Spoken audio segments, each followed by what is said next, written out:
Hello friend, स्वागत है आपका एनक्यू स्टडी यूट्यूब चैनल पर।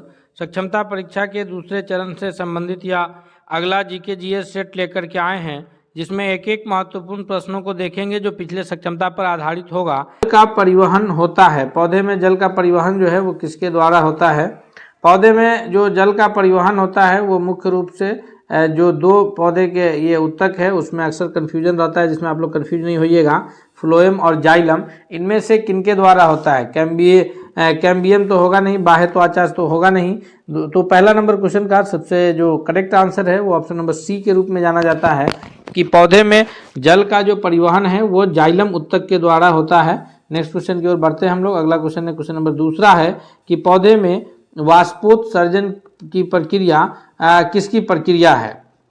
तो वाष्पोत्सर्जन कहते किसको हैं कि पौधे जो अपना भोजन तैयार करता है, जिसको प्रकाश संश्लेषण की क्रिया कहते हैं। प्रकाश संश्लेषण की क्रिया के लिए उससे कार्बन डाइऑक्साइड वायुमंडल से मिल जाता है, सूर्य की रोशनी मिल जाती है तथा जो है जल मिल जाता है। इन सारे क्रियाओं से और हरे पत्ती में उपस्थित क्लोरोफिल होता है, इन सबसे वो अपना प्रकाश संश्लेषण की क्रिया करते हैं। प्रकाश संश्लेषण की क्रिया के पश्चात जो जल की मात्राएं बच जाती है उसको एस्टोमेटा के द्वारा, पत्तों में जो छोटे छोटे छिद्र होते हैं उसके द्वारा फिर जो है वो उस पानी को वायुमंडल में छोड़ देते हैं पौधे। वही क्रिया जो है वो वाष्पोत्सर्जन की क्रिया कहलाती है। यानी वाष्पोत्सर्जन की क्रिया के द्वारा जो है पौधे अपनी पत्ती के माध्यम से जल को पेड़ से वायुमंडल में छोड़ने का कार्य करता है। यानी दूसरा का ऑप्शन नंबर बी करेक्ट होगा कि पौधे में जल की हानि होती है। नेक्स्ट क्वेश्चन की ओर चलते हैं। क्वेश्चन नंबर तीसरा है कि पत्तियों के दो प्रमुख कार्य क्या क्या हैं? तो पत्ती के दो प्रमुख कार्य हैं। पत्ती का एक कार्य तो है जो प्रकाश संश्लेषण का काम है, जो कि सबसे अहम काम है। अगर प्रकाश संश्लेषण की क्रिया ना हो तो पौधे का विकास नहीं होगा। पत्ती में मौजूद क्लोरोफिल की वजह से जब उस पर प्रकाश की किरण पड़ती है, क्लोरोफिल के कारण जो है वो वहाँ पर फिर वो उससे गर्मी उत्पन्न होता है और उससे और ये जड़ के द्वारा जो है पानी मिल जाता है और फिर वायुमंडल से कार्बन डाइऑक्साइड मिल जाता है, जिससे पत्ती जो है भोजन तैयार कर लेती है और यह क्रिया प्रकाश संश्लेषण की क्रिया कहलाता है। और इसी कारण जो है पत्ती को किचन कहा जाता है, पौधे का किचन। और दूसरा जो क्रिया है पत्तियों का वो है वाष्पोत्सर्जन की क्रिया, जो अभी हम लोग पिछले क्वेश्चन में चर्चा किए थे कि जो पानी की मात्रा बचती है उसको जो पत्ती में छोटे छोटे छिद्र होते हैं जिसे रंध्र कहा जाता है, उसकी माध्यम से पानी को वायुमंडल में छोड़ना। तो ये दो प्रमुख कार्य हैं, एक प्रकाश संश्लेषण का कार्य है और दूसरा वाष्पोत्सर्जन का कार्य है। दोस्तों हम एक एक प्रश्नों को जो कि विज्ञान, इतिहास, भूगोल सभी से रिलेटेड प्रश्नों को उसके उत्तर की व्याख्या के साथ अभी इसमें कंप्लीट करेंगे। हम आपसे रिक्वेस्ट करते हैं कि अगर आप अब तक चैनल पर नए हैं तो प्लीज़ चैनल को सब्सक्राइब करके बेल आइकन को जरूर दबा लीजिएगा। अगले क्वेश्चन की ओर बढ़ते हैं। चौथा क्वेश्चन देखते हैं। चौथा क्वेश्चन है कि प्रकाश संश्लेषण की क्रिया में क्या बाहर निकलता है? तो प्रकाश संश्लेषण की जब क्रिया होती है उस क्रिया के पश्चात जो बाहर निकलने वाले ये हैं, इसमें हाइड्रोजन है, कार्बन डाइऑक्साइड है, ऑक्सीजन है और क्लोरीन है। तो प्रकाश संश्लेषण की क्रिया के बाद जो बाहर निकलते हैं वो option number C correct answer होगा कि ऑक्सीजन जो है वो बाहर निकलने का कार्य करता है और जिसके वजह से जो है ऑक्सीजन का संतुलन वायुमंडल में बना हुआ है और फिर हम लोग आसानी से सांस ले सकते हैं। नेक्स्ट क्वेश्चन है क्वेश्चन नंबर 5वां है कि कपास के पौधे का वंशीय नाम क्या है? जेनेरिक नेम उस पौधे का जो वंशीय नाम है उसको किस नाम से जाना जाता है? क्रोटोलेरिया के नाम से जानते हैं या फिर रेफेनस के नाम से या फिर निकोटियाना के नाम से या गैस्पियम के नाम से? 5वां नंबर क्वेश्चन का जो सबसे सही जवाब होगा यह है ऑप्शन नंबर डी, यानी गैसीपियम के नाम से जो है इसको जाना जाता है। कपास के पौधे की खेती के लिए जो है वह काली मिट्टी की आवश्यकता होती है और यह पौधे जो है यह महाराष्ट्र के क्षेत्र में अधिक उगते हैं। अगला प्रश्न है हमारे स्क्रीन पर कि लौंग है, लौंग जो है वो क्या चीज़ है? वो तने की गांठ है या जड़ की गांठें हैं या फिर उसकी पत्तियां हैं या सूखे हुए फूल है? तो लौंग जो है यह उस पौधे की सूखे हुए फूल होते हैं, यानी ऑप्शन छोटी छोटी जो कली होती है फूल वो लौंग के रूप में जाना जाता है। ऑप्शन नंबर डी जो है यह करेक्ट आंसर होगा। नेक्स्ट क्वेश्चन है क्वेश्चन नंबर 7 है कि पौधे के किस भाग से हमें कॉफ़ी की प्राप्ति होती है? कॉफ़ी की जो प्राप्ति होती है, चाय के तरह कॉफ़ी की जो हम लोग इस्तेमाल करते हैं पेय पदार्थ के रूप में, तो कॉफ़ी चाय की जो है ये तो पत्तियों से प्राप्त होता है, लेकिन कॉफ़ी की प्राप्ति हमें किस प्रकार होती है? तो इसका जो सही उत्तर होगा 7वां नंबर प्रश्न के लिए कि कॉफी की जो प्राप्ति होती है वो उसके बीज से होती है, यानी ऑप्शन नंबर बी जो है इसका सबसे सही जवाब होगा। दोस्तों आप लोग भी जो है कमेंट करके बता सकते हैं कि किस प्रश्न का जो आंसर सही होगा, और यह वीडियो अंत में बताइएगा कि कैसा लगा, ये भी कमेंट करके जरूर बताइएगा। क्वेश्चन नंबर 8वां है कि गाजर का जो रंग है, पीले रंग का जो गाजर होता है वो उस किसकी मौजूदगी के कारण जो है गाजर का रंग पीले रंग का होता है? क्लोरोफिल की मौजूदगी के कारण होता है, या फिर फाइकोनियन के मौजूदगी के कारण, या फिर फाइकोरिथिन के मौजूदगी के कारण, या कैरोटीन के? तो गाजर का जो रंग है वो कैरोटीन के मौजूदगी के कारण होता है, और ये इसलिए ऑप्शन नंबर डी जो है इसका करेक्ट आंसर होगा। नेक्स्ट क्वेश्चन की ओर बढ़ते हैं। कैरेट से कैरोटीन है, और कैरोटीन जो है वो विटामिन ए का रासायनिक नाम भी है। दो नाम है, एक रेटिनॉल और एक कैरोटीन। तो वो इस विटामिन ए जो है गाजर में प्रचुर मात्रा में पाया भी जाता है। नेक्स्ट क्वेश्चन है, क्वेश्चन नंबर 9 है कि जिन पौधों पर बीज होते हैं किंतु फूल नहीं लगते, जिन पौधों पर बीज होते हैं फूल नहीं लगते हैं, ये कौन सा पौधा कहलाता है? यह जो है आवृत्ति बीजी पौधा, या अनावृत बीजी, या फिर टेरिडोफाइटस कहते हैं, या इसे ब्रायोफाइटस के नाम से जाना जाता है। तो 9वां नंबर प्रश्न जो है जिस पौधे में बीज तो होते हैं लेकिन पुष्प नहीं लगते, वो option number B correct answer होगा कि उस पौधे को जो है अनावृत बीजी के नाम से जाना जाता है। और ये नेक्स्ट क्वेश्चन की ओर बढ़ते हैं। क्वेश्चन नंबर 10 है कि निम्नलिखित में से किसके द्वारा दूध खट्टा हो जाता है? दूध खट्टा होने का कारण प्रोटोजोआ है, या फिर बैक्टीरिया है, या वायरस है, या नीमेटोड है? तो दूध का जो खट्टापन जो है, खट्टा होने का जो कारण है वो बैक्टीरिया के कारण होता है। मुख्य रूप से जो बैक्टीरिया जाना जाता है वो लैक्टोबैसिलस है। लैक्टोबैसिलस के कारण ही दूध से दही का जमना होता है, और दूध से दही का जमना जो है, जो कि एक रासायनिक परिवर्तन है, परिवर्तन भी हम लोग पढ़े थे, यानी दूध से दही बन जाएगा लेकिन दही से फिर दूध की प्राप्ति नहीं हो सकती है। वहीं पानी से बर्फ बन जाता है और बर्फ से पानी की प्राप्ति होती है, उसको भौतिक परिवर्तन कहते हैं। तो दूध का जो खट्टा होना है यह बैक्टीरिया के कारण होता है। और कौन बैक्टीरिया इसके लिए जिम्मेदार है? तो लैक्टोबैसिलस बैक्टीरिया जो है वो जिम्मेदार है। और दूध की जो ये मापा जाता है उसको लैक्टोमीटर के नाम से जानते हैं हम लोग। ये भी याद रखेंगे कि दूध का शुद्धता मापने के लिए कौन सा जो यंत्र इस्तेमाल होता है उसको किस नाम से जानते हैं? तो उसको लैक्टोमीटर कहते हैं। नेक्स्ट क्वेश्चन की ओर बढ़ते हैं। क्वेश्चन नंबर 11 है कि काल कोठरी ब्लैक होल की जो घटना घटी थी बंगाल में, तो ये जिसमें 146 में से 123 लोग एक छोटी कोठरी में बंद कर दिए गए थे और उस कारण वो मर गए थे। तो यह घटना कहाँ घटी थी? बंगाल के कौन से शहर में? मुर्शिदाबाद में, ढाका में, मुंगेर में, या फिर कलकत्ता में? मुंगेर के नाम से कंफ्यूज नहीं होना है कि यह मुंगेर जो है आधुनिक बिहार का हिस्सा है, क्योंकि मुंगेर जो उस वक्त स्थिति थी वो बंगाल का हिस्सा हुआ करता था। 1912 में बिहार जो है वो बंगाल से अलग हुआ है। 11वां नंबर प्रश्न का जो करेक्ट आंसर है ऑप्शन नंबर डी है कि काल कोठरी ब्लैक होल की जो घटनाएं हैं ये कलकत्ता में घटी थी। Option number D correct answer है। नेक्स्ट क्वेश्चन है 12 है कि इलाहाबाद की संधि 1765 ईस्वी के बाद रॉबर्ट क्लाइव ने मुर्शिदाबाद का उप दीवान किसे नियुक्त किया था? ये सब इलाहाबाद की संधि 1765 में हुई थी। उससे पहले 1764 ईस्वी में बक्सर में बंगाल के नवाब, अवध के नवाब और जो मुगल बादशाह थे, इन तीनों की संयुक्त सेनाएं लड़ी थी और संयुक्त सेना को पराजित हासिल हुआ था। और उसके बाद जो है ये 1765 ईस्वी में अगले साल इलाहाबाद की संधि हुई। तो इलाहाबाद की संधि के बाद जो है रॉबर्ट क्लाइव ने मुर्शिदाबाद का जो उपदीवान है, 12 का करेक्ट आंसर होगा ऑप्शन नंबर ए कि मोहम्मद रजा खान को जो है नियुक्त किया था। ऑप्शन नंबर ए जो है वो करेक्ट आंसर है। क्वेश्चन नंबर 13 है कि किस वायसराय के शासनकाल में पहला फैक्ट्री अधिनियम आया था? तो पहला फैक्ट्री नियम अधिनियम जो है यह 1881 में आया था। 1881-82 के करीब जो है यह आया था। तो यह किस वायसराय के कार्यकाल में आया था? 13वां का सबसे करेक्ट आंसर है कि उस वक्त 1880 से 84 के बीच जो शासनकाल था वह लॉर्ड रिपन का शासनकाल था, और उन्हीं के शासनकाल में जो है ये फैक्ट्री अधिनियम आया, यानी ऑप्शन नंबर सी जो है इसका सबसे करेक्ट आंसर है। नेक्स्ट क्वेश्चन की ओर बढ़ते हैं। क्वेश्चन नंबर 4 है कि 1855 ईस्वी में संथालों ने किस अंग्रेज कमांडर को हराया था? संथालों का जो विद्रोह है यह 1855-56 ईस्वी में हुआ है। तो उस वक्त जो है संथालों ने कौन से अंग्रेज कमांडर को हराया था, उनका नाम क्या है? तो इसका 14वां नंबर प्रश्न का जो सबसे सही उत्तर है यह है कैप्टन नेक फेविले या फिर लेफ्टिनेंट बास्टिन है।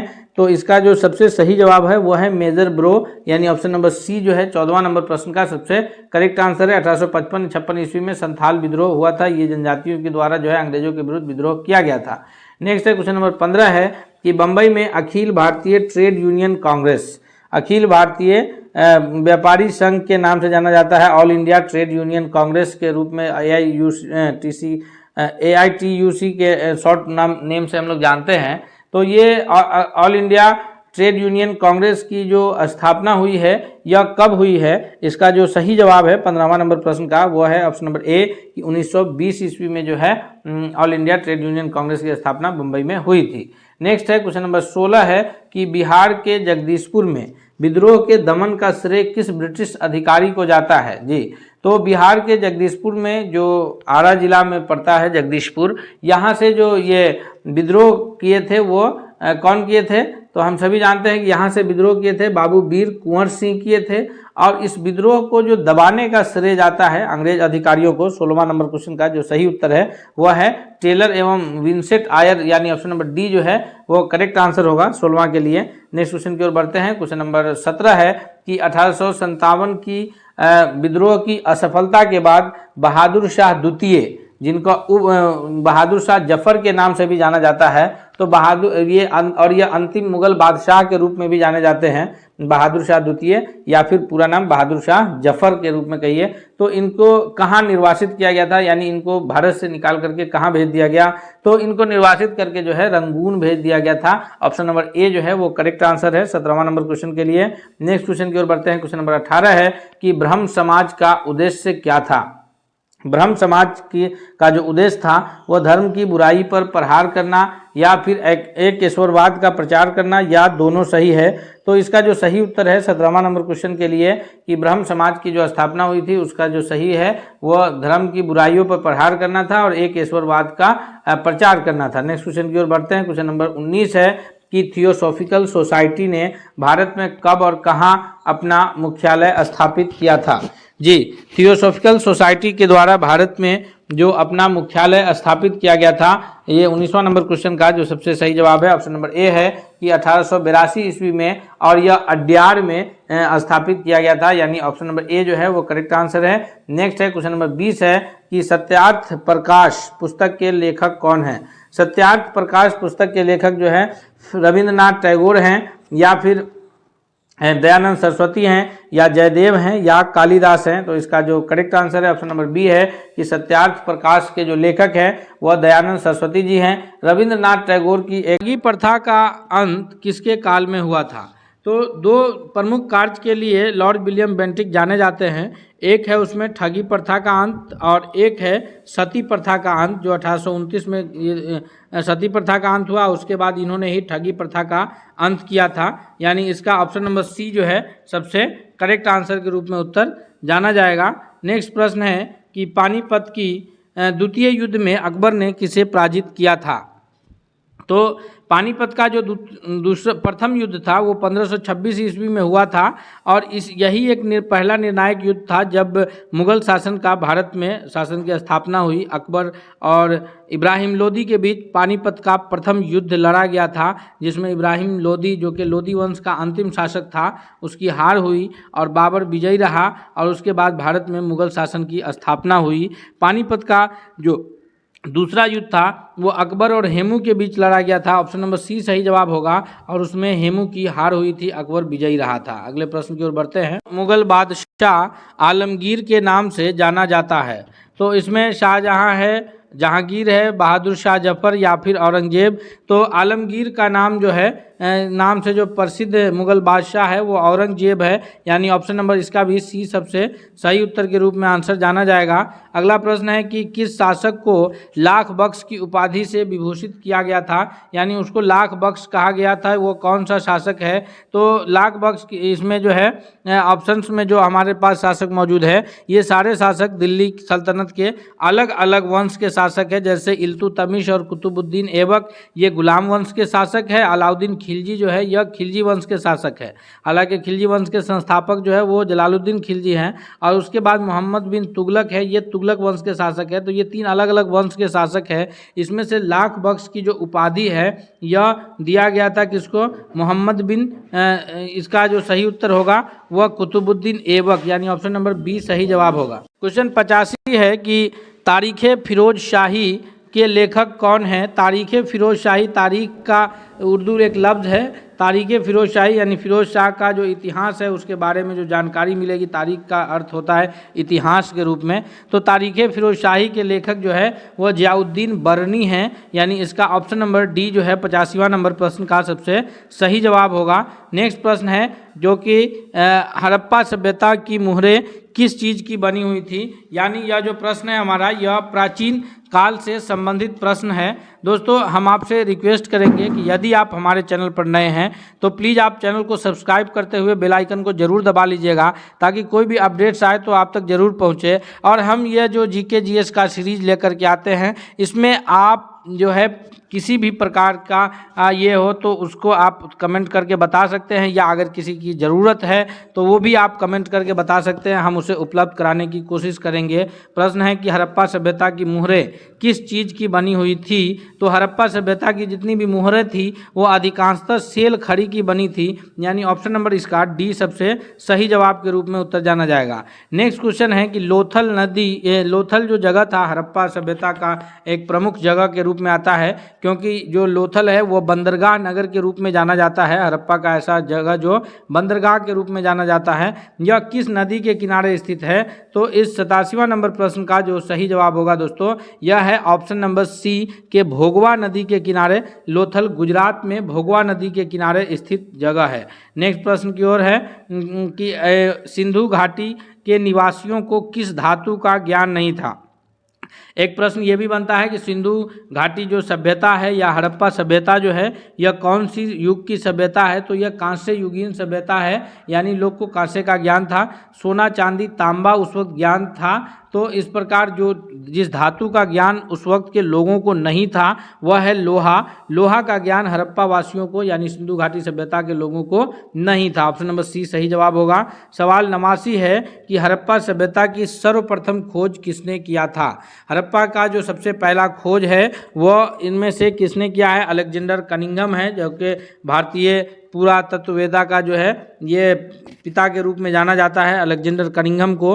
तो उन्होंने किया है, या फिर दयाराम सहनी हैं। तो इन दो प्रमुख नाम हैं। तो इसमें सही उत्तर ऑप्शन नंबर बी के रूप में जाना जाएगा कि दयाराम सहनी जी हैं जो हड़प्पा सभ्यता की सर्वप्रथम खोज किए हैं। नेक्स्ट सवाल है कि हड़प्पा सभ्यता की सबसे महत्वपूर्ण विशेषता कौन सी थी? तो हड़प्पा सभ्यता की जो सबसे अहम विशेषता रही है वह ये रहा है कि यह जो सभ्यता है यह नगर नियोजन एवं वास्तुकला के लिए मुख्य रूप से जाना जाता है, यानी पूरी सभ्यता जो है वो नगर नियोजन सभ्यता थी। ऑप्शन नंबर ए के रूप में इसका सही जवाब जाना जाएगा। नेक्स्ट सवाल है कि हड़प्पा सभ्यता के स्थल से स्त्री के गर्भ से पौधा निकलता दिखा है, यानी स्त्री शक्ति के रूप में जो है मातृत्व शक्ति के रूप में स्त्री को दिखाया गया है। स्त्री के गर्भ से जो पौधा निकलता हुआ दिखा है, यह स्थान कौन सा है जहां से इसकी प्राप्ति हुई है? तो यह स्थान हड़प्पा है, जो यानी ऑप्शन नंबर इसका सी सही उत्तर के रूप में जाना जाएगा। नेक्स्ट है कि मोहनजोदड़ो जो कि पाकिस्तान में स्थित है, मोहनजोदड़ो जिसका अर्थ मृतकों का टीला होता है, इसका उत्खनन कार्य किसने किया था, यानी इसे किसने जो है उत्खनन करवाया था? तो इस प्रश्न का सही उत्तर जाना जाएगा आर.डी. बनर्जी। पूरा नाम के रूप में इनका जो है रखाल दास बनर्जी। क्या नाम है पूरा नाम? रखाल दास बनर्जी, जिन्होंने मोहनजोदड़ो का उत्खनन करवाया था। नेक्स्ट सवाल है कि सिंधु घाटी सभ्यता में नर्तकी की मूर्ति कहाँ से मिली है? ये नर्तकी की जो मूर्ति मिली है यह कहाँ से प्राप्त हुई है, किस स्थल से प्राप्त हुई है?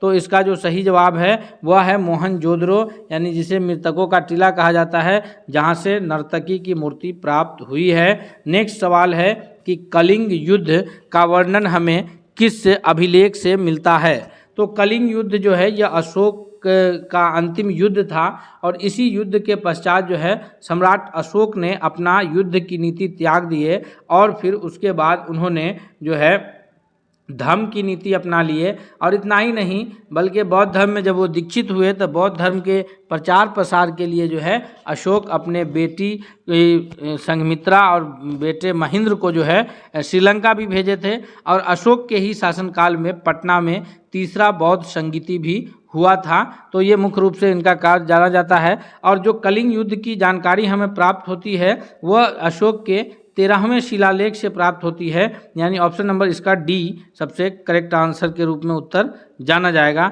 नेक्स्ट सवाल की ओर बढ़ते हैं हम लोग। क्वेश्चन है कि किस अभिलेख में सती प्रथा का उल्लेख मिलता है, यानी किस उल्लेख से यह जानकारी मिलती है सती प्रथा के बारे में। तो इस 95 नंबर प्रश्न का जो सबसे सही जवाब होगा वो ऑप्शन नंबर बी के एरन अभिलेख से हमें इसकी जानकारी मिलती है। नेक्स्ट सवाल है कि बिंबिसार का संबंध किस वंश से था।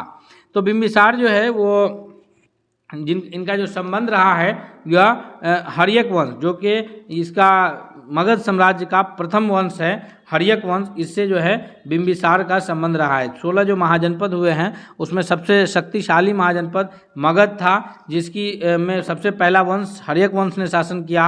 और मगध की जो प्रारंभिक राजधानी थी वो बिहार के गिर, जो आधुनिक राजगीर है वहाँ थी। उस वक्त उसका नाम गिरिब्रिज हुआ करता था। तो गिरिब्रिज में मगध की प्रथम राजधानी थी। हर्यक वंश पहला वंश था जो शासन किया। दूसरा शिशुनाग वंश है। तीसरा नंद वंश है। और नंद वंश के पश्चात जो है फिर मौर्य वंश का शासन आता है। तो इस प्रकार जो है ये 4 वंश है जो मगध साम्राज्य में शासन किए हैं। नेक्स्ट सवाल है कि सेल्यूकस निकेटर ने अपनी पुत्री का विवाह किस शासक से या किस राजा से किया था। तो सेल्यूकस निकेटर जो कि यूनानी का शासक था, इसने अपनी बेटी का जो विवाह किया था वह चंद्रगुप्त मौर्य, जो मौर्य वंश के संस्थापक चंद्रगुप्त मौर्य हैं, उनसे किया था। ये ऑप्शन नंबर सी इसका सबसे सही जवाब हो जाएगा। नेक्स्ट सवाल है कि भारत का नेपोलियन किस शासक को कहा जाता है। भारत के किस शासक को जो है भारत का नेपोलियन के नाम से जाना जाता है। तो इसका जो सबसे सही जवाब होगा 98 नंबर प्रश्न का वह है ऑप्शन नंबर बी कि समुद्रगुप्त को जो है भारत का नेपोलियन कहा जाता है। नेक्स्ट सवाल है क्वेश्चन नंबर 98 के बाद 99 है कि चाणक्य भारत के किस शिक्षण संस्थान में अध्ययन किए थे।